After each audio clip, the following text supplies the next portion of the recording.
Hey guys, today I will be taking a look at what a Biden landslide would look like in this election. This is because I think that right now, Joe Biden has the highest chance of winning in an electoral landslide than he's ever had this entire election cycle. If we were to take a look at the polls on the national scale, Joe Biden currently on average leads by a margin of 9.7% over President Trump. As you can see, taking a look at the polling numbers, this is the highest percentage of the popular vote Joe Biden has ever had on polling, 51.6%. This is higher than when he led by over 10%. And this is also higher than when he led by over 7%. So 51.2, now he's all the way up at 51.6%. And this is probably one of Trump's lowest points, although it's not as low as it was in mid-July. But Joe Biden up a full 9.7 points, and this is expected to increase even further. As you can see, Joe Biden leads in many crucial polls. He leads by 16% in a CNN poll. He also leads by 12 points in a Rasmussen Reports poll, which I think is pretty surprising. Rasmussen Reports is one of Donald Trump's favorite pollsters because they tend to overestimate Trump's support, but plus 12 in a Rasmussen Reports poll, that's pretty surprising. YouGov, Biden plus 9, Fox News, Biden plus 10%. So this is all very good data for Joe Biden. He's now doing better than he has ever done. And what's surprising is that when Joe Biden was leading by 10%, 10.2% in mid-June and July, basically everybody expected that lead to diminish and quickly shrink as the election approached. And I guess this did happen a little bit. He dropped all the way down to just plus 6% at one point, even plus 5.9, 5.8 in mid-September. So Joe Biden was not doing as well in August or September. However, now as we're entering the month of October, Joe Biden is doing better than ever. And that's why I think that this landslide scenario is just really not too unlikely at this point. And if we compare this data to 2008, which is why I really bring this up, is this was the last modern political landslide. Barack Obama won 365 electoral votes to John McCain with 173, with Joe Biden, of course, as his running mate. He won 52.9% of the vote, 7.2% more than John McCain. 7.2%. Barack Obama, the most popular Democrat in the entire country, won by a margin of 7.2% in his most successful election.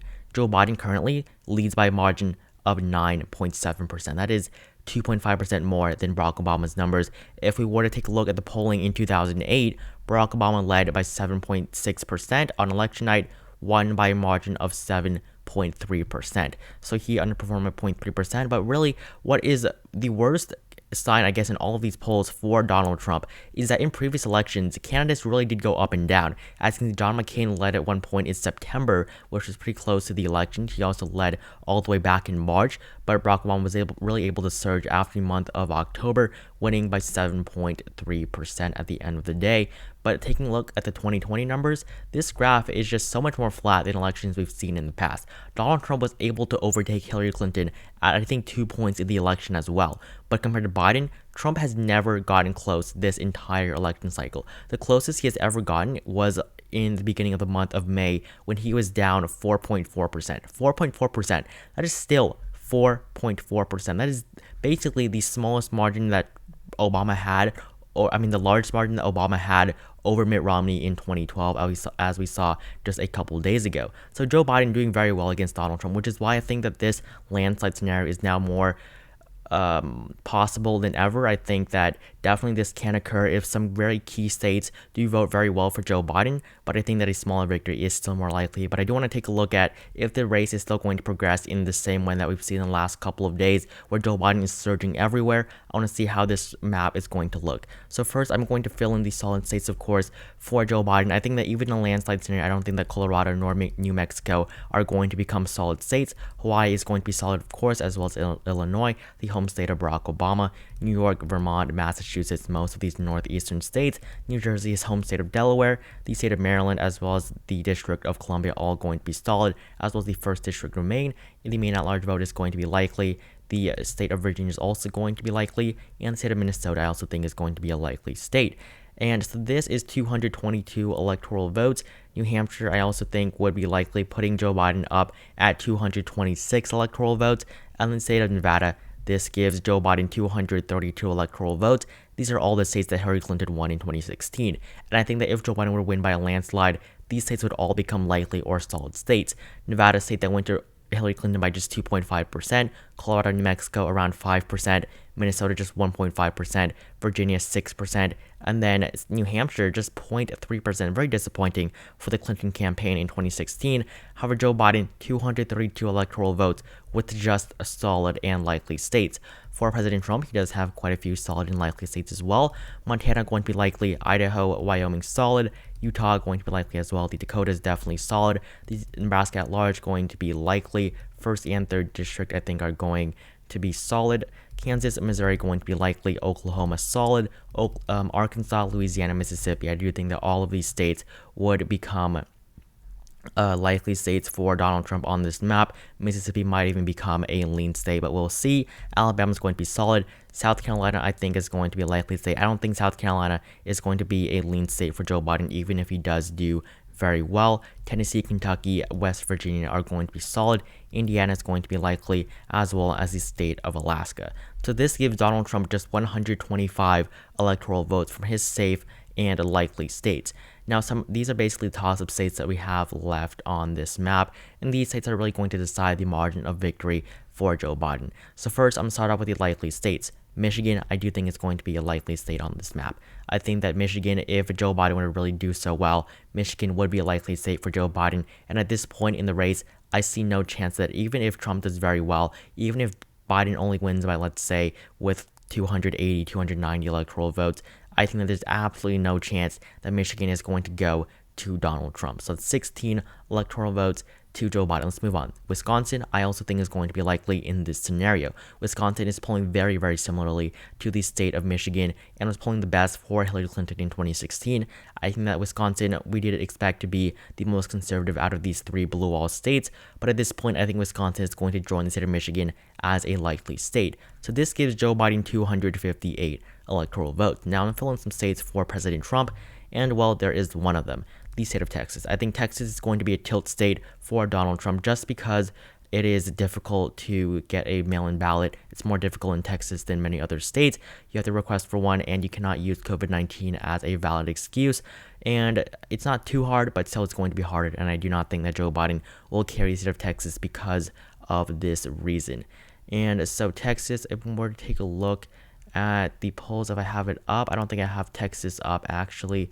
So I'm actually going to move on and talk about some other states. Pennsylvania, I think, is going to be a lean state for Joe Biden, even in his best case scenario. This might be the home state of Joe Biden, but I don't think he's going to do well enough for this state to become a likely state on the electoral map. And then we have the second districts of both Nebraska and Maine. The state of Nebraska, I think, is going to be a lean district for Joe Biden. The second district of Maine, I still think is going to be a tilt district. I think that even if Joe Biden does very well, I think these voters are not going to swing that much to the left, although this would be a significant increase for the Democratic Party compared to the numbers that they saw here in 2016.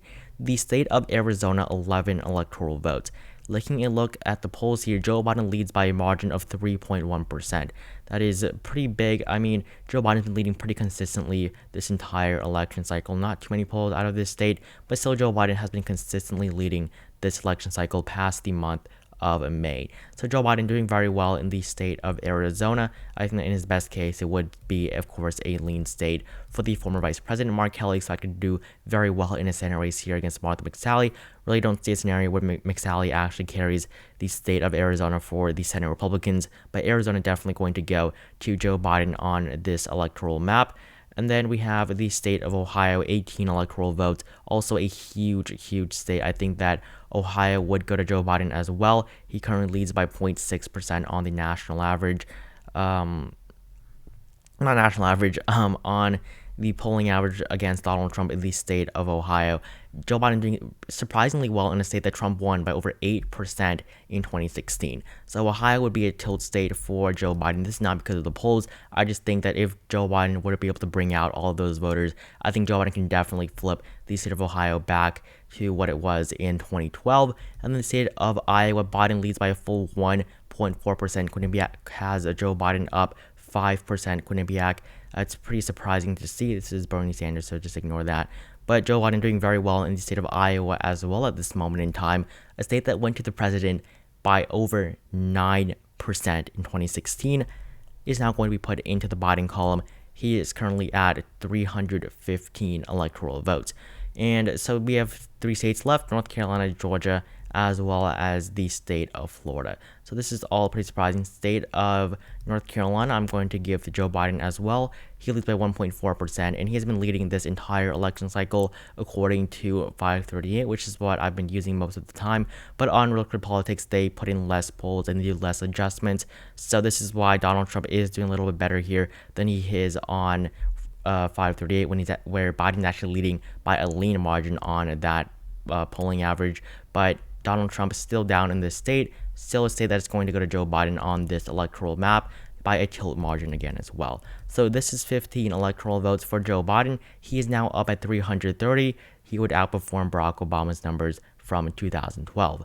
And so I actually don't have Georgia pulled up here, but Georgia I would also give to Joe Biden as a tilt state. Georgia, a state that is polling in favor of Joe Biden by, I believe, 0.3% right now, so still a pretty small margin for Joe Biden. But if he can really drive the vote, and a lot of Trump voters, if they do not turn out for their president, I do not think that Trump will be able to carry the state of Georgia. And of course, early voting has already began in so many of these states as of right now.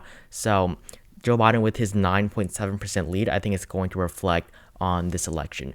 The state of Florida, 29 electoral votes. Currently, Joe Biden is up by a margin of 4.5% against Donald Trump in this state. Joe Biden is doing very well. Quinnipiac shows Biden up 11 points. I think that's definitely not going to happen, but still, 4.5% in favor of Joe Biden in the state of Florida. That is a pretty strong margin for the former vice president, so that's going to be a lean state on this map. I think that Florida really would be a lean state if Joe Biden were to win with the landslide, and Georgia's right there. So we're going to take a look at the state of Georgia. As you can see, Biden plus 0.3%. Quinnipiac shows Biden up 2, and then Biden up 3, and Biden leads by 2% in another poll. So as you can see, the numbers did move to the left from just late September, and Joe Biden doing very well in many of these states. I think that this is definitely a direct result of the first presidential debate, where he has been able to overtake Donald Trump in states like Iowa, Ohio, Georgia, and he's been able to increase his lead in both North Carolina and Florida, as well as the state of Arizona. So after the first debate, Joe Biden was really able to surge everywhere. As you can see on debate day, Joe Biden led by literally just 6%, I believe, or 6.6%. As you can see, yeah, on the 29th, Joe Biden led by 6.6%.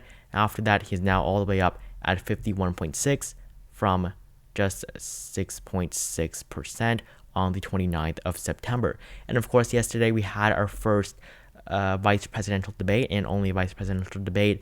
Honestly, Mike Pence didn't do great. Kamala Harris did all right. None of the candidates really did do too well. I would say that debate-wise, I think it was a tie. Kamala Harris did make some pretty good points sometimes, but really nothing too special.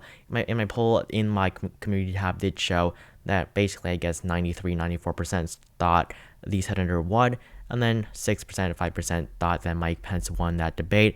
But honestly, it was a loss for the Republicans, because the Democrats, all Kamala Harris had to do was have an okay performance where she did not get crushed in that debate, and she definitely held her ground against Mike Pence. And we did see it interrupting, and just honestly, what I think was pretty surprising is that none of the candidates really answered the questions. There were so many times where both Kamala Harris and Mike Pence just completely ignored the question, and they literally said that they were going to answer another question or previous question, which honestly, that was just honestly kind of rude. Honestly, Mike Pence did do this a little bit more than Kamala Harris, but Kamala Harris did still do this. They just want to defend themselves after being attacked on the debate stage. So I think that this debate was definitely much better than the presidential debate. This was more of a typical debate. You, of course, saw just some more civility between the two candidates that we really did not see in the first presidential debate, but we'll see what happens next. I think that the second debate might go on at this point, maybe because Trump has gotten better, but if he is still diagnosed with COVID-19 and is still able to spread the disease, I think it's almost definitely going to be canceled. They're not going to let Joe Biden up there with someone who has COVID-19 and really does not know how to use masks. He's been in videos without masks on. So Joe Biden, in his landslide scenario, 375 electoral votes, 20 more than Barack Obama's 2008 margin, and 5 electoral votes more than Bill Clinton's 1992 margin, but just 4 electoral votes short of Bill Clinton's 1996 margin over Bob Dole. So this would be the second largest electoral victory for a Democrat since I believe Lyndon B. Johnson in 1964 when he won over 400 electoral votes. So Joe Biden doing very well again as of right now. I think that this race is definitely going to go to the former vice president at this point in time, with the race not even getting closer. It's becoming better and better for Joe Biden as the election is nearing. But we'll see. We still have over 100 million votes that are left to be cast. I think only 4 to 5 million votes have been cast already. So we still have a very long way to go, but we'll see how this election turns out. But right now, Joe Biden up very high right now. He's doing very well. And yeah, 375, 163 in Joe Biden's landslide scenario. And just for those of you who want clarification, this is not my prediction. I made my prediction a couple days ago, so check that out if you haven't. Joe Biden does not win 375 electoral votes. He wins a little bit less than that. So if you enjoyed this video, please consider leaving a like down below. Also consider subscribing to my channel if you have not. Leave your thoughts in the comments below, along with any suggestions for videos you'd like to see from me in the future. Thanks for all of the support, and thank you guys so much for 8,000 subscribers. It really means the world to me, and I really appreciate every single one of you that watch my videos. It really supports me and really motivates me to continue. So that is all for this video, and I'll see all of you guys in the next video.